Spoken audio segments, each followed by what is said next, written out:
ফখরুল সাহেব বলেছেন মৌলবীদের কোনোদিন ক্ষমতা আসে নাই, আসার সম্ভাবনা নেই। আমি ফখরুল সাহেবকে বলবো, মৌলবাদী বলে কাকে মিন করতে চান? কে মৌলবাদী?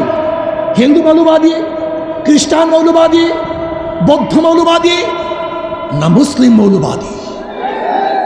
ইসলামী মৌলবাদ জিন্দাবাদ, জিন্দাবাদ। ইসলামী মৌলবাদ জিন্দাবাদ, জিন্দাবাদ। ইসলামী মৌলবাদ জিন্দাবাদ, জিন্দাবাদ। আমরা ইসলামী মৌলবাদ বিশ্বাসী। আমি মুসলমান, আমার মূল ঠিক আছে। আমি মূলকে বাদ দিয়ে রাজনীতি করতে পারি না। 92% মুসলমানদের দেশে ইসলামী মূল্যবাদকে বাদ দিয়ে, ইসলামী মূল্যবোধকে বাদ দিয়ে কেউ কোনোদিন রাজনীতি করতে পারে নাই, পারবে না ইনশাআল্লাহ। কাজী আপনি যে স্বপ্ন দেখেছেন মৌলবাদীরা ক্ষমতা আসবে না, আসে নাই, সম্ভাবনা নাই।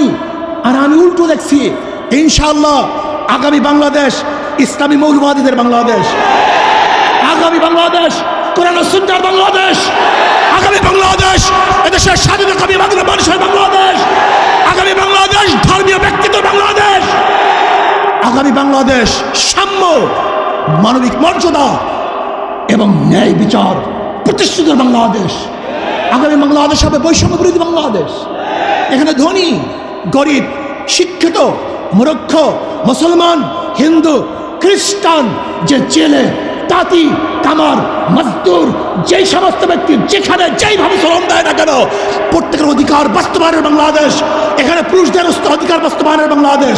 এখানে থাকবে মহিলাদের অধিকার, এখানে থাকবে ছাত্রদের অধিকার, এখানে থাকবে শ্রমিকদের অধিকার, এখানে থাকবে মেতর কামার ঋষি এবং তাঁতিদের অধিকার। এই বাংলাদেশ সবার বাংলাদেশ। এখানে ভেদাভেদ থাকবে না, এখানে থাকবে না শেখ হাসিনার পুত্রকে সেই পদ্মা ব্রিজ দেখতে গিয়ে 1.5 ঘন্টার রাস্তা জ্যাম করার ইতিহাস বাংলাদেশ আর দেখতে চায় না। এখানে কোনো প্রাইম মিনিস্টারের জন্য, কোনো মন্ত্রীদের জন্য, বর্তমান উপদেষ্টা প্রধানের জন্য রাস্তা বন্ধ থাকবে, জনগণ কষ্ট করবে, এই বাংলাদেশ আমরা দেখতে চাই না।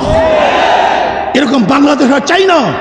এখানে কে উপদেষ্টা, কে প্রাইম মিনিস্টার, কে প্রেসিডেন্ট, সবার জন্য রাস্তা সমান, সবার জন্য অধিকার সমান না।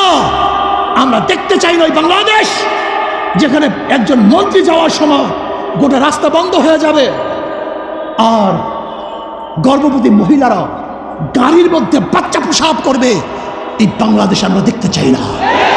আমরা দেখতে চাই না এই বাংলাদেশ যেখানে একজন উপরস্থ কর্মকর্তা আসার কারণে ফেরি বন্ধ থাকবে, আর সেই রোগী ওপারে ফেরির অভাবে ধুকে ধুকে মরবে। এই বাংলাদেশ আর দেখতে চাই না। আমরা দেখতে চাই না বাংলাদেশ বড় লোকরা বিদেশে গিয়ে চিকিৎসা নিবে, আর আমাদের দেশের গরিবরা ধুকে ধুকে চিকিৎসার অভাবে মারা যাবে। সেই বাংলাদেশ দেখতে চাই না।